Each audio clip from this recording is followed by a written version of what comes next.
every real estate investor today says, you know, I want to go multi. I want something like this, right? I want to be able to own properties next to each other. They're all rental properties, all of them, like eight in a row, eight and eight.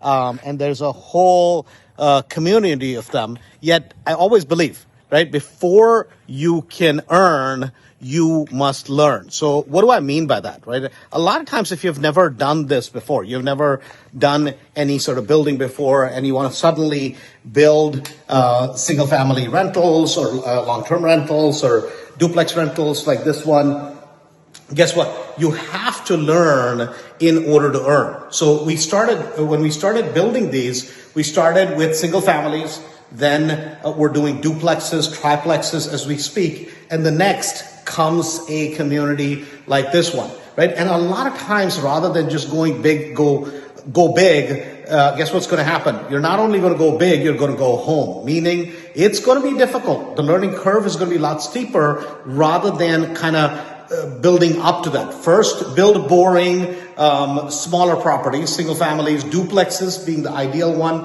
triplexes being the ideal one, even compared to single families, because you get a little bit more advantage. For the price of 1.5, you get 2.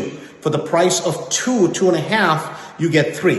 That's kind of the advantage, rather than trying to put together a subdivision like this, because now you're talking about entitlements, you're talking about, zoning issues, you're talking about all sorts of planning, city planning issues, all sorts of things like that, right? The reason we started with singles, the reason we started with duplex and tris, with tri-townhouses is for that reason, that the biggest issue is that you have to learn before you're going to earn. And how do you learn? The best and safest way to learn is pick a model that you can duplicate in big quantity, start there, build it, and then you can progress to something like this.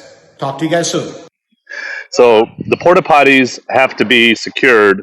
The porta potty companies actually sent out an email over the weekend that said they will try to go around and collect as many of these as they can. So far they have not collected any, but that ultimately part of the rental contract is the responsibility for them. So we're going around securing them. You can see Robert has got the big waiter boots on, which has come in very handy.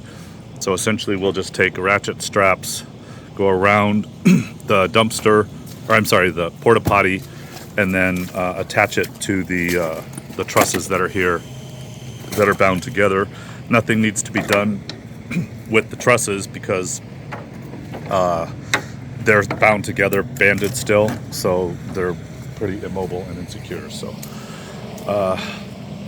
we're going around from job site to job site, taking care of all this crap.